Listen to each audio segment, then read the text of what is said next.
우리 신명기 29장 14절에서 21절 구약 307쪽에 있습니다.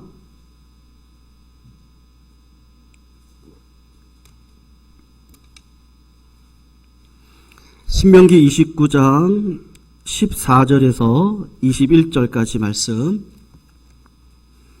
다 찾으신 줄 알고요. 14절부터 우리 교독으로 읽고 마지막 21절 같이 읽도록 하겠습니다. 14절 제가 읽도록 하겠습니다. 내가 이 언약과 맹세를 너희에게만 세우는 것이 아니라 오늘 우리 하나님 여호와 앞에서 우리와 함께 여기 서 있는 자와 오늘 우리와 함께 여기 있지 아니한 자에게까지이니 우리가 애굽 땅에서 살았던 것과 너희가 여러 나라를 통과한 것을 너희가 알며 너희가 또 그들 중에 있는 가증한 것과 목석과 은금의 우상을 보아 너희 중에 남자나 여자나 가족이나 지파나 오늘 그 마음이 우리 하나님 여호와를 떠나서 그 모든 민족의 신들에게 가서 섬길까 염려하며 독초와 쑥의 뿌리가 너희 중에 생겨서 이 저주의 말을 바꿔도 심중에 스스로 복을 빌어 이르기를 내가 내 마음이 완악하여 젖은 것과 마른 것이 멸망할지라도 내게는 평안이 있으리라 할까 함이라. 여호와는 이런 자를 사하지 않으실 뿐 아니라 그 위에 여호와의 분노와 질투의 불을 부으시며 또 이 책에 기록된 모든 저주를 그에게 더하실 것이라. 여호와께서 그의 이름을 천하에서 지어버리시되 같이 있습니다. 여호와께서 곧 이스라엘 모든 지파 중에서 그를 구별하시고 이 율법책에 기록된 모든 언약의 저주대로 그에게 화를 더하시리라. 아멘. 우리 지난주를 성도님들 기억하시죠? 모세가 마지막 고별 설교 중에 세 번째 설교를 하면서 2대 백성들에게 마지막 고별 설교를 하는 장면 가운데 있는 것이 오늘 본문 29장입니다. 근데 우리가 지난주에 살핀 것처럼 모세가 걱정하는 것이 한 가지가 있는데 그것은 다른 것이 아니고 이스라엘 백성들이 가나안 땅에 들어가서 그 말씀을 깨닫는 마음이 없고 듣는 귀가 없고 또 그 입술에 진정한 신앙의 고백이 없는 것에 대해서 걱정을 한다라는 것을 말씀을 드렸습니다. 그리고 오늘 29장 또 다른 본문으로 넘어와서 오늘 본문을 보시면 그렇게 깨닫는 마음이 없는 이유가 뭐냐라고 이야기를 했을 때 이스라엘 백성들의 마음 가운데 있는 그 굳은 마음, 딱딱한 바위와 같은 것이 있는데 그것이 뭐냐면 18절이죠. 독과 쑥의 뿌리가 너희 마음 가운데 있을 것인데 그 쓴뿌리가 우리의 마음 가운데 있기 때문에 걱정이 된다. 지금 모세가 지금 그 이야기를 하고 있습니다. 여러분, 우리에게 있는 악한 습관들이 저를 포함해서 우리 성도님들에게 여전히 있다는 것을 아마 발견할 때가 참 많습니다. 이런 이야기가 있는데요. 우리의 습관이 얼마나 무서운지 이런 예화가 있더라고요. 어느 부인이 있는데 복부인입니다. 그 부인의 유일한 관심은 복부인이니까 뭐에게 있겠습니까? 관심이 땅과 아파트에 관심이 있는 것이죠. 그리고 어느 주간에 그녀가 아침부터 저녁까지 그 새로운 주상 복합 아파트 청약을 위해서 하루 왼종일 기다려서 청약을 하고 돌아왔습니다. 그러다가 주일을 맞이했는데 이분이 복부인이지만 교회 중직자이신 거예요. 그날 주일날 오후 예배 때 여전도회 헌신 예배가 있는데 이분이 여전도회 회장이십니다. 그래서 여전도회 예배를 인도하게 되셨는데 그날 목사님이 주시는 말씀 시편 109편 2절의 말씀을 봉독할 때 이 복부인이 그만 큰 실수를 하고 말았는데 시편 109편 2절의 말씀을 봉독하겠습니다 라고 이야기를 해야 되는데요. 오늘 우리에게 주시는 말씀은 시편 109동 2호입니다. 이게 실제로 있었던 일입니다. 실제로 백구동 이호입니다. 그러니까 본인이 그런지도 모르고 넘어가 버린 적이 있습니다. 그녀가 한 주간에 했던 생활 습관, 아니 1년, 2년 했던 생활 습관이 예배에서 드러났는데 하나님의 말씀을 몇 동 몇 호로 읽을 정도로 습관이 되어진 거죠. 여러분, 습관이라는 게 뭡니까? 동일한 상황 가운데서 반복되는 행동이 그것이 무의식적으로 드러나는 게 습관인데, 우리 민족성 중에 우리 마음 가운데 안 좋은 습관이 있는데 그게 뭐냐 하면 남을 원망하고 이게 핑계하는 겁니다. 그것이 우리 민족 가운데 뿌리 깊게 내려진 그 습관인 것 같다고 많은 분들이 이야기를 하십니다.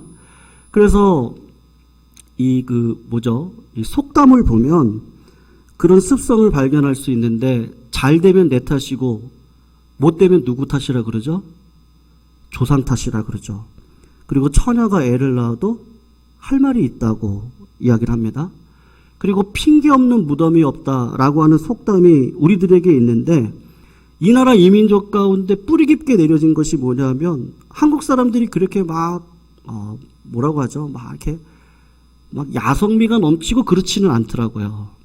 역사 속에서 책들을 읽어보면 한국 사람들이 막 싸울 것 같은데 싸우지 않아요. 마음이 좀 부드러운 것들이 있습니다. 근데 그 부드러운 마음 가운데 어떤 마음이 민족적인 뿌리로 박혀져 있냐면 이 원망하고 핑계를 대는 것들이 마음에 이렇게 깊게 쓴 뿌리로 있는 겁니다.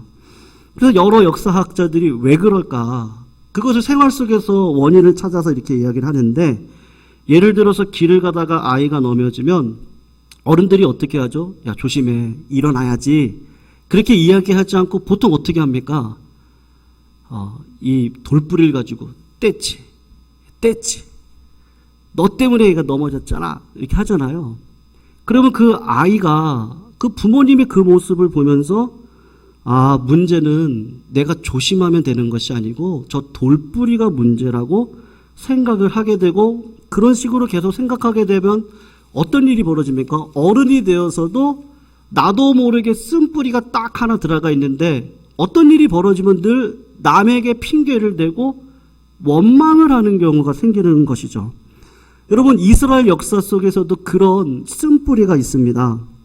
역사를 살펴보면 의구심을 갖게 되는 내용이 있는데, 도대체 이스라엘 백성들의 하나님의 놀라운 은혜가 있었잖아요. 기적이 있었습니다. 1년 동안 10가지 재앙을 통해서 다른 장자들은 다 죽는데 우리 장자들은 죽지를 않습니다. 그리고 홍해가 갈라지는 기적을 경험해요. 반석을 통해서 수백만의 사람들이 물을 먹는데, 여러분, 한 도시에 600만, 500만 되는 그 도시의 수도관을 보신 적이 있으십니까? 수도관이요, 지름이 제 키의 2배입니다. 그러니까 3m, 4m가 됩니다. 이 수도관, 이 지름이 그렇습니다. 그렇게 물을 흘려보내야 500만, 600만의 사람들이 물을 먹거든요. 근데 반석에서 물이 나오게 하는데 남자만 200만 명이니까 한 600만, 500만 명이 되겠죠. 광야에서 그런 물을 터뜨려가지고 물을 주시는 하나님을 경험합니다. 구름기둥, 불기둥을 경험을 합니다. 날마다 음식을 주시는 만나도 경험하고, 고기 먹고 싶다 그러면 메추라기를 경험합니다. 그런데도 불구하고 이스라엘 백성들이 자꾸 어떻게 하죠? 하나님 앞에 원망하고 불평하고 우상 숭배에 빠지게 되는데 왜 그렇습니까? 오늘 본문 16절, 17절을 성도님들 보시면 가로로 쳐져 있어요. 가로로. 오늘 본문을 보시면 그렇게 되어 있는데, 우리가 애굽 땅에서 살았던 것과 너희가 여러 나라를 통과한 것을 너희가 알고, 너희가 또 그들 중에 있는 가증한 것과 목석과 은금의 은상을 보았다라고 이야기를 하는데, 이스라엘 백성들이 쉽게 우상 숭배에 빠질 수밖에 없었던 이유가 뭡니까? 이 사람들이 430년 동안 노예 생활하면서 노예의 근성이 들어가는 거죠. 여러분, 노예는 근성이 뭐죠? 원망과 불평밖에 없습니다. 스스로 어떤 일을 처리하려고 하는 본성이 없어요. 주인의 본성이 없습니다. 헤쳐나가려고 하는 본성이 없습니다. 그리고 430년 동안 봤던 게 뭐예요? 애굽의 그 수많은 우상을 봤잖아요. 그렇게 보다가 구원받고 광야길을 걸어가는데 아말렉 족속을, 또 모압 족속을, 에돔 족속들이 가지고 있는 그 우상들을 딱 볼 때 예전에 그 습관, 수백 년 동안 우리 조상들이 가지고 있었던 그 쓴뿌리가 딱 격동이 되어지는데 자꾸 우상 숭배를 하고 싶은 마음이 드는 거예요. 그런 환경을 받아서 이스라엘 백성들이 쉽게 우상 숭배에 빠지게 되는 거죠. 여러분, 그 마음 가운데 뭐가 있는 거죠? 커다란 쓴뿌리가 있고요. 그 바위짝과 같이 움직이지 않고 결코 이게 해결될까 할 만한 그런 굳은 마음이 이게 딱 마음에 가서 박혀 있는 겁니다. 여러분, 오늘 이스라엘 백성들에 대한 예수님께서 하신 비유가 있는데 씨 뿌리는 비유가 있습니다. 씨 뿌리는 비유를 보면 길가밭, 그 다음에 돌짝밭, 그리고 가시떨기밭, 옥토밭이 있는데 오늘 신명기 29장에 나오는 이스라엘 백성들은 어떤 밭일까? 제가 이렇게 곰곰이 살펴봤더니 길가밭은 아닌 것 같고 돌짝밭인 것 같더라고요. 여러분, 마가복음이나 누가복음을 보면 예수님이 씨 뿌리는 비유에 대해서 설명을 하십니다. 아주 쉽게 설명을 하셨는데 예수님께서 그렇게 보신 거예요. 딱 보니까 밭 같아요. 밭. 저건 밭이다. 그렇게 생각을 했습니다. 근데 그 밭 밑에를 보니까 그 딱딱하고 굳은 마음, 그 쓴뿌리의 마음이 딱 있는데 안반이 있는 거예요. 우리가 돌짝밭이라고 할 때 돌이 많은 밭이 아니고 흙은 얇게 덮여져 있고 그 밑에는 커다란 안반이, 바위가 들어가 있는 밭입니다. 그러니까 흙이 덮여져 있어서 밭처럼 보입니다. 그래서 밭인 줄 알고 농부가 씨를 뿌립니다. 그 씨는 말씀이죠. 말씀의 씨를 뿌렸는데 흙이 깊지 않으니까 뿌리가 내릴 수가 없습니다. 왜 뿌리를 못 내리죠? 흙이 깊지 않고 그 흙 다음에는 든든한 안반이 있기 때문에 내리지를 못하는 겁니다. 햇빛이 비추니까 어떻게 되죠? 뿌리가 깊지 않으니까 말라 죽게 됩니다. 그 현상을 가지고 돌밭에 떨어진 씨와 같은 교인, 오늘 모세가 이스라엘 백성들에게 했던 평가를 주님이 똑같이 하시는데 이 교인은 길가의 교인하고는 달라요. 길가와 같은 교인은 어떤 교인이냐 하면 말씀을 들으면 어떻게 하죠? 100% 졸아요. 100%. 말씀을 들으면 100% 졸고 깨달음이 없고 감동이 없어요. 오랫동안 교회를 다니고 예배를 드리지만 말씀을 들을 때마다 딴 생각을 하고 졸거나 좌우지간 말씀을 들었는데 감동이 없고 깨달음이 없습니다. 그런 교인이 길가와 같은 교인이에요. 근데 돌짝밭과 같은 교인은 어떻습니까? 말씀을 들을 때 감동이 있고 기쁨이 있어요. 하나님께 말씀을 받을 때 이거 진짜 은혜다. 기쁘다. 말씀이 오늘 나에게 이렇게 응답하네. 하나님 이렇게 하라고 하는구나 깨닫고 은혜를 받습니다. 그런데 그 말씀으로 인한 기쁨을 가지고 말씀대로 살아가려고 할 때 그 말씀이 씨앗이 뿌리를 내려야 되는데 내 안에 있는 그 쓴뿌리 굳은 마음이 그 뿌리를 내리지 못하게 해서 결국에는 하나님께서 원하시는 열매를 맺지를 못하는 거예요. 우리 교회도 이런 경우가 있고 제가 경험했던 성도님들의 삶 가운데도 간혹 이런 경험들이 있는데 교회에 와서 우리 성도님들을 통해서 전도를 받으십니다. 그리고 신앙생활을 하기 위해서 교회로 오시죠. 예배를 통해 은혜를 받습니다. 그리고 내 마음속에 내 아들을, 내 남편을 교회에 데리고 와야겠다. 그리고 해서 교회를 데리고 오는데 참 신기해요. 조영재 권사님께서 그런 말씀하셨는데 아들을 우리 교회 딱 2번 데리고 오셨대요. 근데 2번 데리고 오실 때마다 교통사고가 나는 거예요. 그러니까 아들이 느낄 때는 교회를 갈 때마다 사고가 일어나니까 교회 가면 안 되는가 보다. 그래서 마음이 딱 다쳤다고 이야기를 하시더라고요. 그래서 조영재 권사님이 아들 구원을 위해서 기도 부탁을 하셨습니다. 여러분, 교회 오는 길에 교통사고가 나서 심하게 다칩니다. 교회 생활을 열심히 하려고 하는데 갑자기 부상을 당하고 질병을 당하는 일이 벌어집니다. 말씀을 듣고 이제 믿음으로 살아가야지 라고 생각을 하는데 개인적인 건강에 어려움이 생기고 자녀에게 뜻밖의 부상들이 있고 가정과 남편, 직장에 일들이 생기고 사업장에 어떤 이 활로들이 보이지 않고 그래서 믿는 자들이 어떻게 하죠? 점집으로 갑니다. 점을 보았습니다. 점을 볼 때 무당이 뭐라고 이야기를 하냐 하면 교회 다니고 예수 믿으려고 했기 때문에 한 집에 두 종교를 믿으려고 하니까 액땜하는 거라고 계속 교회를 다니면 그런 일이 벌어질 거라고 우상 숭배하는 일이 벌어지는 것이죠.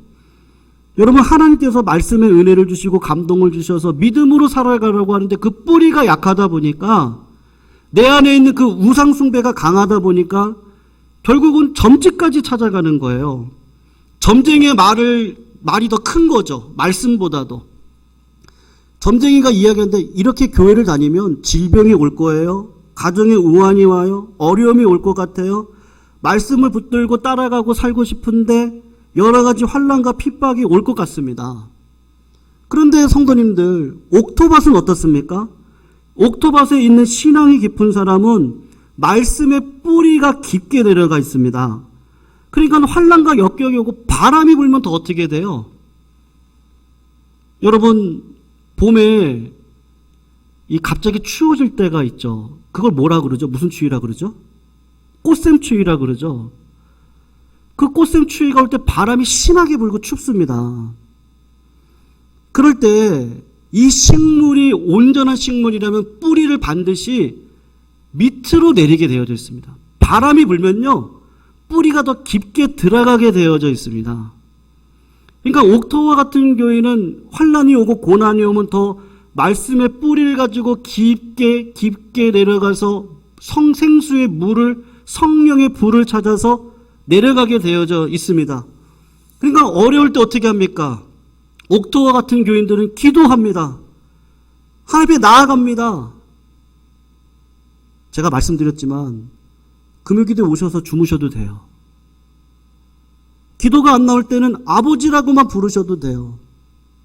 나왔다는 게 중요하죠. 우리가 왜 나오죠? 하나님이 아니면 안 됩니다.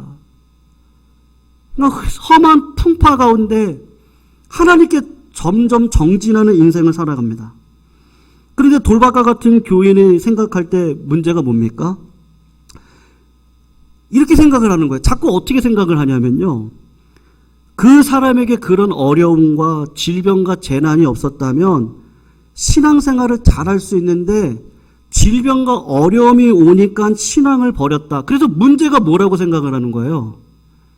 원망하고 불평하는데 문제가 자꾸 저 환난 때문에 그렇다고, 저 어려움 때문에 신앙을 저버린 거지 저런 상황이 아니면 신앙 저버릴 사람이 아니야 라고 오해를 할 수 있습니다. 여러분, 예수님께서 말씀하신 돌밭에 관한 비유를 보시면 환난과 핍박이 왔다는 게 뭐냐 하면요, 여러분, 해가 떴다는 거예요. 해가. 식물이 자라기 위해서는 해가 있어야 됩니까? 없어야 됩니까? 반드시 있어야 됩니다. 해가 떠 있는 것이 문제가 아니고 예수님께서 분명하게 하신 말씀은 그 사람에게 해가 떠일 수 있습니다. 해가 강하죠. 그래서 해를 너무 많이 받으면 식물이 죽어나갑니다. 근데 어떤 식물은 살아있습니까? 그 뿌리가 땅속에 깊이 들어가 있는 식물은 어떤 상황 가운데서도 열매를 맺는 인생을 얻게 되는 것이죠. 그래서 사도행전을 보면 말씀이 흥왕하여 세력을 얻는다라고 말씀합니다. 하나님의 말씀이 점점 내 생각, 내 행동을 붙잡아 주시고 말씀을 따라 믿음으로 살아가는 그곳에서 자라가야 되는데 이 돌짝밭 교인에게는 마음에 뭐가 있는 거예요? 쓴뿌리가 있어요. 큰 안반이 뿌리를 내리지 못하도록 마음 안에 딱 자리를 잡고 있습니다. 여러분, 그 안반이 뭐예요? 제가 볼 땐 자아입니다. 그 자아에 우리가 모두 가지고 있는 그 어둠의 자, 그 육신의 마음, 내 생각, 나의 행복, 우리 가정의 행복, 유익에 방해가 되는 것은 안 받겠다라고 하는 그 단단한 마음이 있습니다. 그 사람을 움직이는 것은 결국 말씀이 아니고 아무리 하나님의 말씀이라고 할지라도 그 말씀이 나에게 유익이 되면 그 말씀을 붙잡는데 그 말씀을 받았는데 불편하거나 나를 괴롭게 하거나 나에게 환난이 되는 것 같으면 그 말씀을 어떻게 하죠? 버리는 거예요. 그래서 돌밭에 떨어진 씨와 같은 교인이 그렇습니다. 여러분, 결론적으로 돌밭에 떨어진 씨와 같은 교인의 몇 가지 특징이 있는데 첫 번째 특징이 뭐냐 하면 우리 신자처럼 예배를 통해 말씀과 기도를 통해 은혜와 감동을 매 주일 받는 교인입니다. 깨닫는 교인이에요. 야, 말씀이 저렇게 좋구나. 오늘 하나님께서 나에게 말씀하시네. 기쁨과 은혜가 있습니다. 근데 돌밭의 교인의 특징이, 두 번째 특징이 뭐죠? 그 말씀을 받을 때 나에게 유익이 되는 때는 그 말씀을 잘 받습니다. 그런데 그 말씀을 따라갈 때 나에게 어려움이 오거나 불행이 오는 말씀은 받지 않습니다. 그러니까 말씀을 어떻게 하는 거예요? 취사 선택을 합니다. 그 결과 어떤 일이 벌어지냐 하면 하나님께서 기대하시는 말씀으로 인한 열매가 그 사람에게 찾을 수 없습니다. 분명히 아까 우리 기쁨으로 찬양도 합니다. 마음이 기쁩니다. 신앙생활도 열심히 합니다. 신앙 고백을 들어보면요, 이런 신자가 없습니다. 이스라엘 백성도 그렇잖아요. 홍해를 건너는 세례를 받았던 자입니다. 만나는 우리가 성찬식에서 떼는 떡을 먹는 자입니다. 그 반석에서 나오는 물은 포도주를 상징합니다. 그러니까 성찬식을 행했던 이스라엘 백성들인데 딱 하나님께서 말씀을 딱 주면은 그 말씀에 내 마음 가운데 시험이 오고 환난이 오면 내가 원하는 말씀만 딱 받습니다. 그 이유가 뭐냐면 그 하나님의 말씀이 내 중심에 뿌리를 내리지 못합니다. 결국 그 사람의 중심 가운데 있는 건 뭐죠? 자기 행복, 자기 주장, 자기 고집이 이렇게 딱 들어가 있습니다. 평소에는 흙이 덮여져 있어가지고 어떤 사람인지 알 수 없습니다.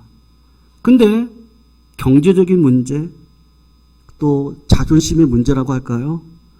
아니면 혹은 세상의 일락, 성공이라고 하는 환난, 또 시험이 찾아와서 그 사람을 딱 치면 그 사람의 그 숨어진 본성이 딱 드러나는데 그것이 우리 마음 가운데 있는 그 굳은 마음이라고 할 수가 있습니다. 성도님들, 옥토와 같은 교인은 어떻게 하죠? 마음속에 말씀의 뿌리가 깊게 내려져 있기 때문에요.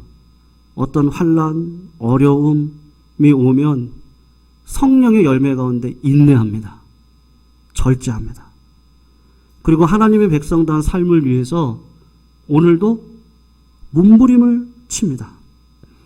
사랑하는 성도님들, 우리가 믿음 생활할 때 한 가지 꼭 기억하셔야 될 것이 있는데 한번 솔직하게 한번 생각해 보세요. 지금 내가 살아가는 이 땅이 천국이에요? 지옥이에요? 성도님들 어떻게 생각하세요? 천국입니까? 지옥입니까? 살만합니까? 아니면 한숨이 많으세요? 어떠세요? 저는 솔직하게 말씀드리면 천국일 때도 있어요. 근데 어떨 때는 성도님들이 모르시는 한숨을 제가 질 때가 있습니다. 네. 교회에서 예배드리고 제가 청년 때 그랬는데요. 찬양하고 이러면 너무 기뻐요. 그리고 청송교도소나 이 상공역 보충대, 지금은 없어졌는데 의정부에 상공역 보충대가 있었는데 그런 데 가가지고 장병들하고 찬양을 하고 죄수들하고 찬양을 하면 그때처럼 행복한 적이 없습니다. 근데 막상 교회를 나와 세상 속에서 비전을 붙들고 살아가려고 하는데 왜 이렇게 힘들죠? 우리가 맨날 건강하면 좋겠어요. 오늘도 임복순 권사님이 안 나오셨는데 아까 전화가 오셔서 오늘 백신을 맞으셨는데 조심하셔야겠다고 혹시 몰라서 오늘은 좀 쉬어야 될 것 같다. 그렇게 이야기를 하시더라고요. 아니 백신을 맞으면 100% 나야죠. 근데 타이레놀 미리 준비하고 그거 먹고 어떤 분들은 뭐 3일 밤을 앓기도 하시고 뭔가 먹고 잘 살 것 같고 뭔가 되는 것 같은데 우리가 이 죽음을 향해서 달려가고 있는 결국 이 죽음의 현실 앞에 있지 않습니까? 여러분 제가 섬겼던 성도님 한 분이 어떤 분이었냐면 이제 막 뜨겁게 예수 믿었어요. 근데 그분의 상황이 뭐였냐면 신부전증 환자였어요. 그 자매님이요. 신부전증 환자는 일주일에 2번 세면 새벽에 병원 들어가셔서 피를 순환시키고 여러분 일주일에 내 마음대로 다닐 수 있는 시간이 거의 없습니다. 신부전증 환자들은. 그런 분이 예수를 믿었어요. 이제 초신자예요. 제가 성경 공부를 가리키고 새가족 그 성경 공부를 가리키고 학습을 받게 하시고 세례를 받았습니다. 그렇게 1년의 세월이 흘렀습니다. 이분이 신앙생활을 잘 하시는 분이었어요. 근데 갑자기 지옥과 같은 일이 벌어지는데 그냥 정기검진을 딱 받았는데 이 가슴 유방에서 이 옹알이가 발견되었다고. 그래가지고 MRI 정기검진을 딱 받으셨는데 유방암 1기라는 거예요. 그래서 다 다행이라고. 그리고서는요 괜찮다고 1기니까 괜찮다고. 그리고는 서울대 병원으로 들어가셨는데 주중에 이제 심박을 갔거든요. 근데 너무 낙심이 되어져 있는 거예요. 그래서 막상 열어봤더니 1기가 아니고 3기 말기 이게 막 다 전이가 다 됐다는 거예요. 그래도 기도하시자고 그렇게 해서 한쪽 여기를 이렇게 절제를 했습니다. 그리고 괜찮아지셨어요. 그리고 6개월이 지났습니다. 그리고 교회를 잘 나오셨거든요. 근데 또 이쪽 가슴에서 또 발견이 되어진 거예요. 여러분 왜 그런 일들이 벌어지죠? 그분 생각으로는 이게 뭐 예수 믿어서 왜 자꾸 이런 일이 벌어지지? 그러니까 지옥과 같은 삶을 살아가는데 여러분 결국 그분이 2번째 수술은 받으시고는 교회를 안 나오시더라고요. 제가 그 교회를 떠나서 지금 어떻게 나오시는지 안 나오시는지는 제가 잘 모르겠는데 여러분 우리들의 삶에 햇빛이 있습니다. 그 햇빛을 너무 오래 받으면 누구든지 죽습니다. 환난이 왜 없어요? 고난이 왜 없습니까? 근데 중요한 건 뭐죠? 이 뿌리가 그 땅끝 밑에까지 꾸준히 들어가야 됩니다. 그래가지고 하나님의 그 정수의 물을 딱 먹으면 이게 진짜 치료제거든요. 근데 세상은 자꾸 이 고난의 문제, 이 지옥과 같은 삶의 문제를 어떻게 해결하라 그러죠? 보험 들면 괜찮을 거라 그러죠. 여행을 다니면 우리가 한번 이렇게 프레시가 되고 또 이렇게 살겠다고 하는 마음을 갖게 됩니다. 근데 그 여행이 너무 잦으면 어떻게 되죠? 중독에 빠집니다. 제가 아는 청년은요, 1년에 꼭 6번은 여행을 가요. 할 일 없어도 가요.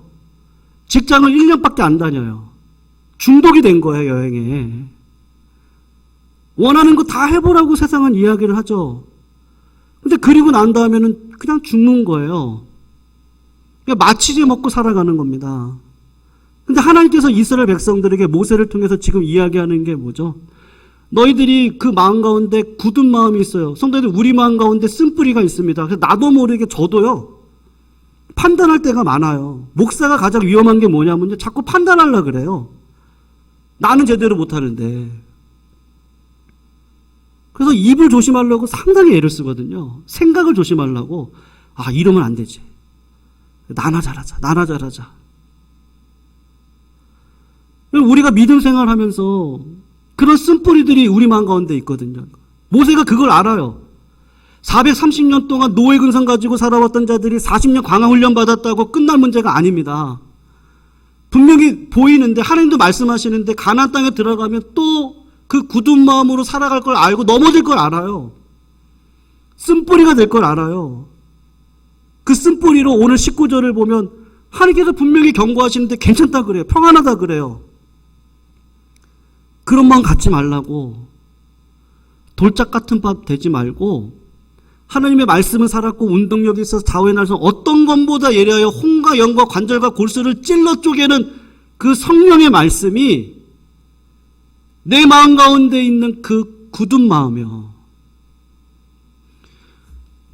여러분, 저도 이 굳은 마음이 많습니다.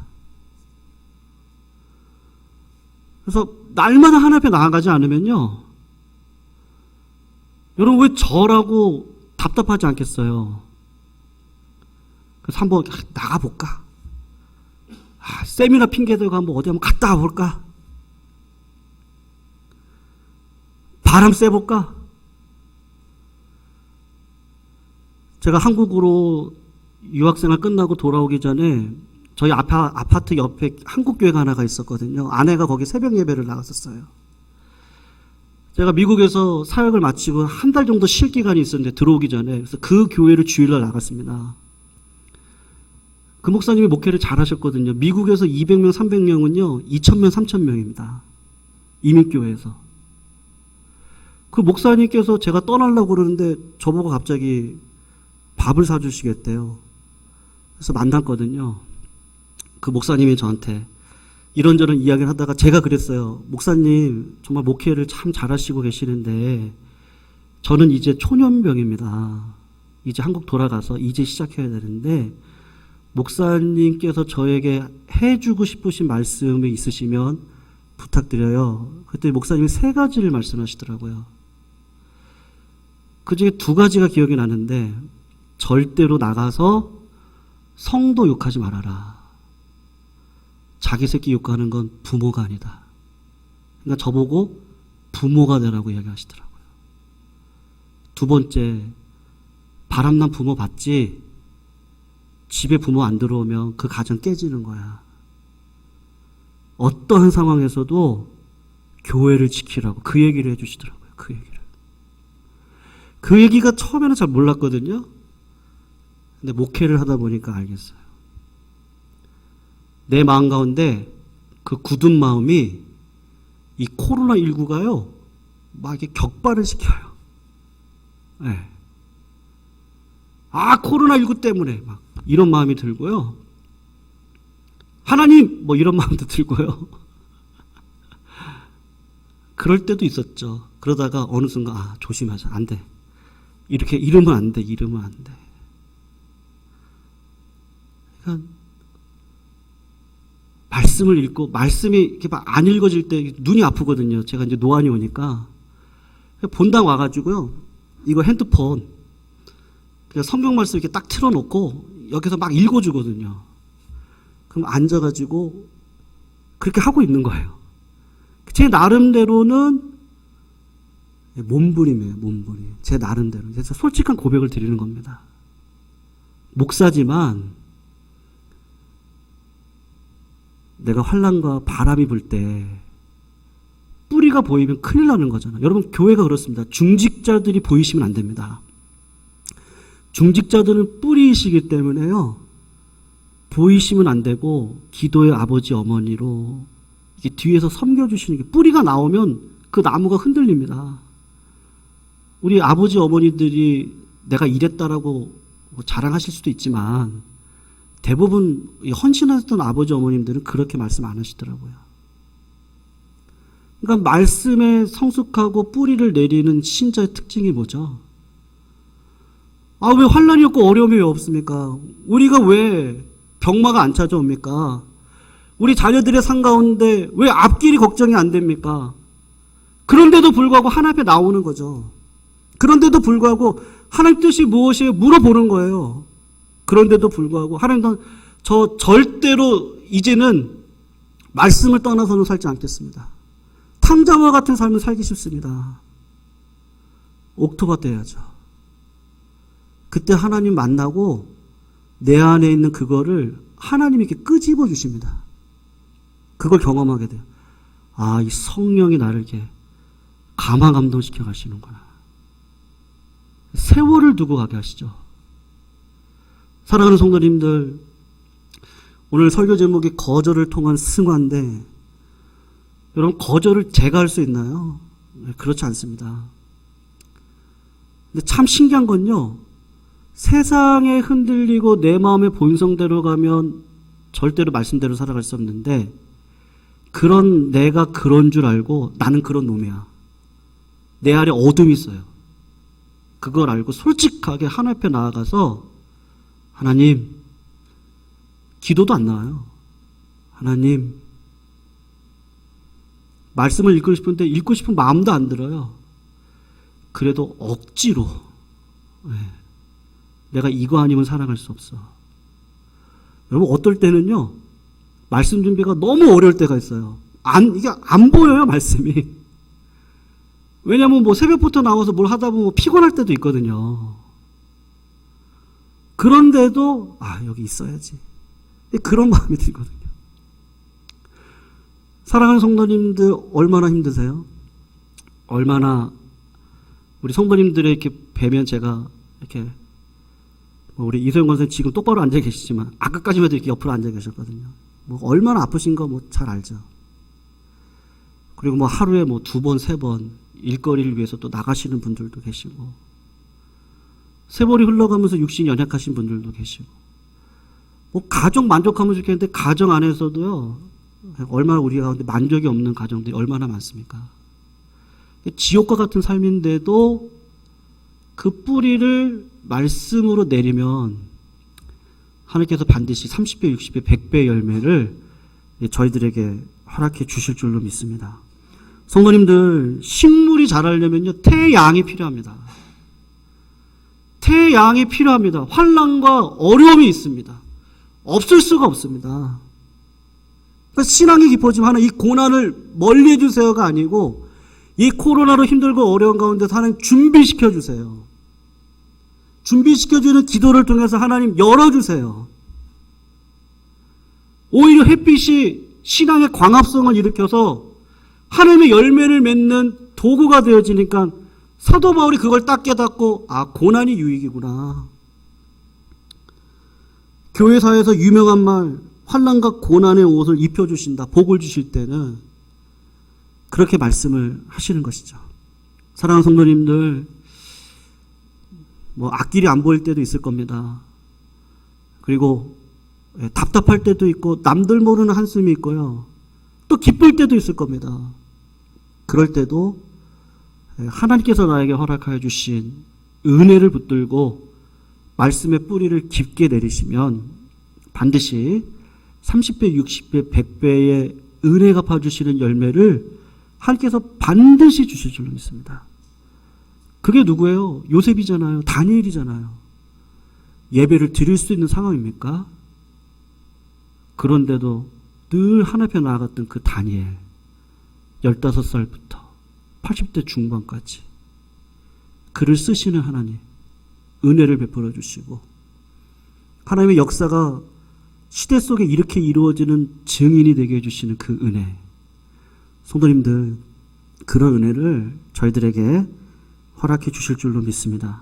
그 힘들고 어려운 고난의 과정을 통과하고 계시는 성도님들, 나의 믿음이 연단받아 하나님의 구원받는 자녀답게 오늘도 흔들리지 마시고요, 기도와 말씀의 뿌리를 깊게 내리셔서 하나님의 은혜를 마침내 경험하시는 주님의 거룩한 종들이 다 되시기를 부탁드리겠습니다. 새 노래로 불러야 됩니다. 이가 새 마음이 되지 않으면, 로마서 12장도 그렇습니다만, 너희가 마음을 새롭게 함으로 변화를 받아야 됩니다. 가난한 성도님들이 많이 계시는데 그분들이 하시는 말씀이 다 복음입니다. 그리고 다 올바른 말씀입니다. 그런데 가난한 성도님들의 약점이 뭐죠? 저는 그분들이 다 교회로 돌아오기를 원합니다. 교회로 돌아오셔서요, 그분들이 교회가 그러면 안 된다, 목사가 그러면 안 된다, 교회가 어떻게 그럴 수 있느냐, 네, 다 맞는 말씀입니다. 근데 내 마음이 새 마음이 되어져서 교회에 들어와서 사랑으로 교회를 세워가는 건 너무 힘듭니다. 그래서 원망으로 안 되고 내가 판단하는 걸로 되는 게 아니었구나, 그거를 배우더라고요. 그리고 하나님이 하셔야 되는 건데, 이 상황도 하나님이 주신 건데 거기까지 가면 기도하고 사랑의 마음으로 섬길 수 있겠더라고요. 우리가 그래서 새 마음이 필요합니다. 우리에게 인정하실 것은요, 이 딱딱한 마음이 우리 가운데 있습니다. 그것이 부모님을 통해서 받은 것일 수도 있고, 또 선배들과 같이 여러 가지 이야기를 하다 보면 받을 수 있는 것일 수도 있고요. 요새는 인터넷을 통해서도 그러한 생각들을 받을 수 있습니다. 근데 결국은 우리 사도 바울이 이야기한 것처럼요, 일만 스승은 있습니다. 자꾸 가르치려고 그러고 판단하려고 그러고 원망하려고 그러고, 다 우상숭배입니다. 다 자기 자아죠. 그 우상숭배 쓴뿌리를 버릴 수 있는 건 말씀으로 새롭게 되어져서 아비가 돼야 됩니다. 그래서 품어야 되고, 그분을 위해서 기도해 주는 게 오히려 하나님의 역사를 바랄 수 있는 통로겠더라고요. 그래서 이 시간 같이 한번 기도하실 때, 우리 한국교회 성도가, 여러분 놀라지 마십시오. 500만 밖에 안 됩니다. 1000만이었던 데가 15년 20년 전이었는데, 500만에서 이단들을 빼면 실제 신자는 300만 밖에 안 된다고 합니다. 그 중에 가난 성도가 제가 알기로는 100만이 넘는다 그러더라고요. 다 떠난 거죠. 성도님들, 우리가 그냥 오늘 상황 바라볼 필요 없이요, 그냥 우리는 내 마음 안에 있는 그 쓴뿌리, 그리고 그 거대한 안반, 이걸 말씀을 통해서 깨트리시고 선생이 아니라 아비가 되어져서 우리가 말씀 앞에 새 노래로, 새 마음으로 변화되어지는 것이 필요한 것이죠. 이스라엘 백성들에게 모세가 원했던 건 바로 그 마음입니다. 그 쓴뿌리를 조심하라고, 먼저 내가 바뀌면 된다는 것을 사실은 말씀하고 있습니다. 그래서 오늘 우리가 기도하실 때 그런 지혜가 있었으면 좋겠습니다. 하나님, 내 안에 있는 어둠을 먼저 보게 해주시고, 빛 대신 주님 앞에 나아갈 때 내 안에 있는 악한 마귀 권세가 다 깨어지게 해주시고, 지옥과 같은 세상에 사랑으로 녹여내 천국을 만들어갈 수 있는 믿음의 길을 걸어갈 수 있도록 인도해달라고 이 시간 같이 한번 기도하시면 좋겠습니다. 우리가 섬기는 예광교회가 시대적으로 잘 쓰임 받았으면 좋겠습니다. 그래서 정말 마음이 쉬어가고 사랑을 배워갈 수 있는 주의 몸된 교회 되기 위해 하나님, 목사인 저부터 아비의 마음을 갖겠습니다. 우리가 준비되어지는 교회로 설 수 있도록 인도해 주셔서, 반드시 코로나19 지나갈 건데 그때 준비되어지면 하나님께서 반드시 우리 교회를 쉼이 있는 피난처, 또 영적인 오아시스와 같은 역할을 감당할 수 있도록 우리 성도님들의 마음을 사랑으로 풍성하게 해 주실 줄로 믿습니다. 우리 예관교회가 그런 그릇이 큰 교회가 될 수 있도록 인도해 달라고 같이 기도해 주시고요. 더불어서 기도하실 때 우리 교회가 도심 속의 기도원과 같은 살리고 살아날 수 있는 교회, 십자가만 자랑하는 교회가 될 수 있도록 기도해 주시고, 돌아오는 주일날 말씀이 증거되어질 때 온 성도들이 깨닫는 시간, 그리고 성령 충만함을 받는 시간, 그리고 기도해 주시는 장로님, 또 말씀을 전하는 또 예배를 돕는 안내팀, 또 여러 모양으로 오시는 성도님들이 다 준비된 마음으로 예배가 하나님 앞에 올려드릴 수 있는 예배로 설 수 있도록 인도해 달라고 같이 기도해 주시고, 그리고 가지고 나오신 기도 제목 붙들고 함께 기도하시면 좋겠습니다. 우리 같이 우리 주여 한번요, 우리 코로나19이긴 합니다만 우리 주여 한번 크게 외치시고 하나님 앞에 진실함으로 기도하며 나아가도록 하겠습니다. 우리 주여 한번 외치시겠습니다. 주여! 사랑의 하나님, 감사합니다. 주님께서 오늘도 말씀을 통하여서 우리 안에 있는 어두움을 보게 하시고, 우리 안에 있는 쓴뿌리를 보게 하시고, 우리 안에 있는 아버지 하나님 거대한 바위를 보게 하여 주셔서 하나님께서 이끌어 가고자 하시는 능력과 은혜를 맛볼 수 있는 믿음의 자리에 세워주시니 감사함을 올려드립니다.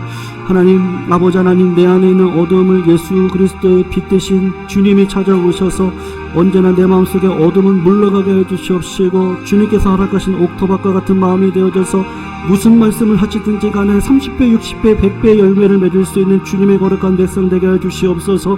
하나님, 내 마음 가운데 선생과 같이 판단하고 비판하고 원망하고 불평했던 마음들이 있음을 고백합니다. 성령의 불로 깨끗하게 씻어 주시옵시고 아비의 마음을 가질 수 있도록 주님께서 진정한 목회자 되게 해 주셔서 어떠한 상황 속에서도 아비의 마음으로 품어 사랑으로 열매를 맺을 수 있는 길을 먼저 걸어가는 모범이 되는 인생길을 걸어갈 수 있도록 주께서 은혜 베풀어 주시옵소서. 우리 예관교회를 하나님 시대적인 사명을 감당할 수 있는 진정한 영적 오아시스와 같은 역할을 감당하기를 원하고 기도합니다.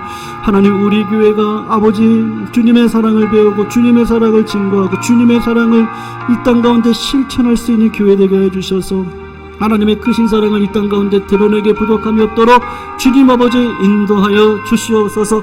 돌아오는 주일날 아버지 하나님 준비된 예배가 되어지기를 원하고 기도하오니 하나님 아버지 모든 봉사하는 팀들을 붙들어 주시옵시고 말씀을 증거하는 자나 기도로 돕는 자나 모든 자들이 합력하여 선을 이루는 귀하고 복된 예배로 역사하여 주시옵소서.